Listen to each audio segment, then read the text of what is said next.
All right, we're here at the Outdoor Retailer Show, and I'm talking with the Executive Director of the National Park Foundation, Will Shafroth.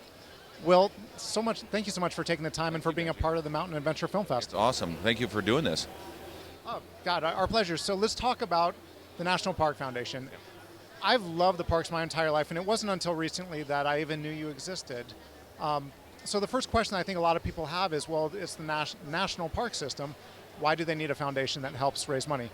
Well, the first thing you said, we're the best kept secret, obviously, the national parks, number one. Number two, the reason the National Park Service needs a National Park Foundation is that government can't do it all. And as we go forward, it's unlikely that Congress is going to provide the Park Service with enough money to do all the things they need to do.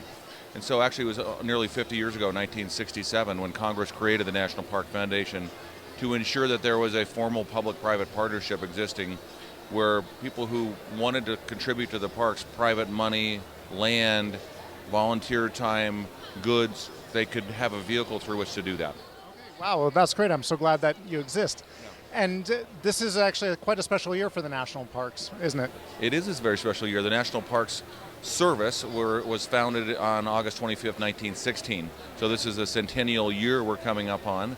And we're using the centennial as an opportunity to really get people excited about the national park system, have them learn a lot more about them, and hopefully be in a position to give back something to the national parks so that they're even better going forward.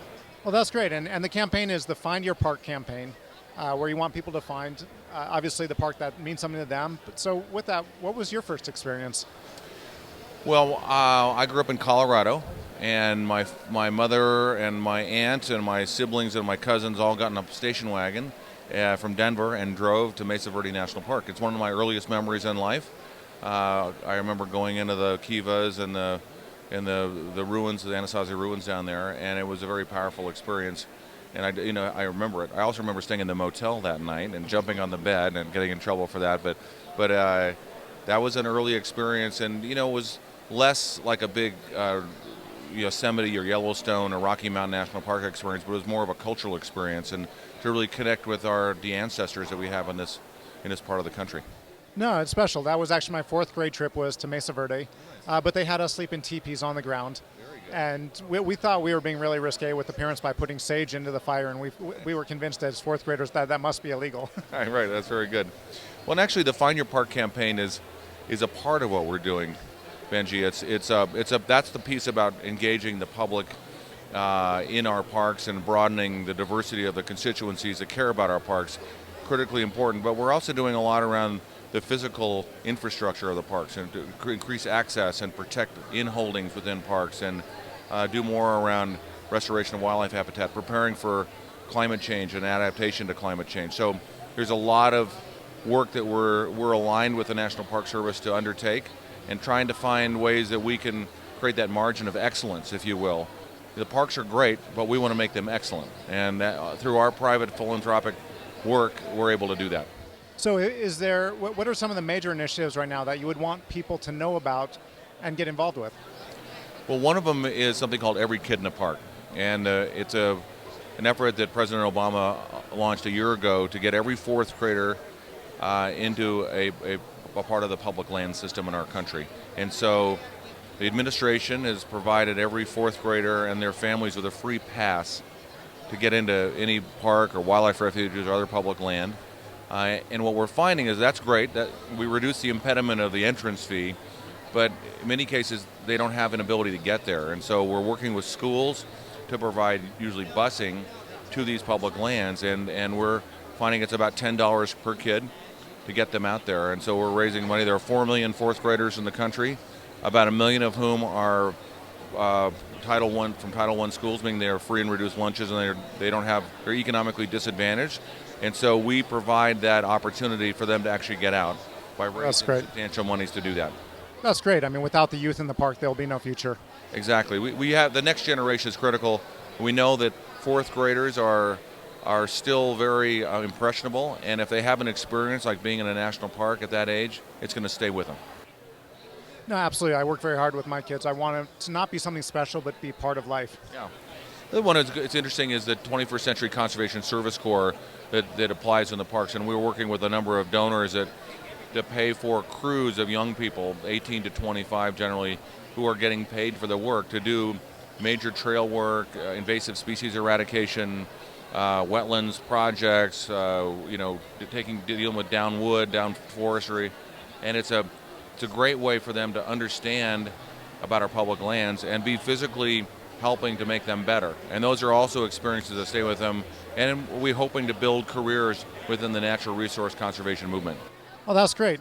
Now, as executive director of the foundation, have you visited every park in America? I have not. There are 409 national park units, 59 of which are national parks. And there's a lot of national seashores and national historic places, things like that. But, I haven't done my current count, but I'm somewhere north of 150. Very impressive. And out of that, two questions. One is, do you have a favorite? And second would be, what haven't you been to that you want to? I do have a favorite. Point Reyes National Seashore is my favorite park. It's a place that I've spent a lot of time at, especially with my family, and we all connect there, and it's like a very special thing that happens to us when we're all there together. I want to go to Devil's Tower National Monument in Wyoming, in the northeastern part of Wyoming. I've seen it, I've heard about it. It seems like a really beautiful and spiritual kind of a place. I mean, there was something like 27 different Indian tribes that consider it a sacred place. What's on the horizon? What can we look for coming out into the Centennial, and exciting things from the Find Your Park campaign and from the National Park Foundation this year? Well, this year is going to be full of celebration. So one thing I haven't talked much about is that there are, in addition to the National Park Service and the National Park Foundation, there are 200 local friends groups that support national parks in their backyard, basically. So the Yosemite Conservancy, the Golden Gate Conservancy, the Friends of Acadia, the Friends of Cuyahoga. So these are places all over the country where there are local friends groups. Those groups raise collectively $300 million a year for the parks. Last year we raised about 80. We're probably going to raise 100 this year.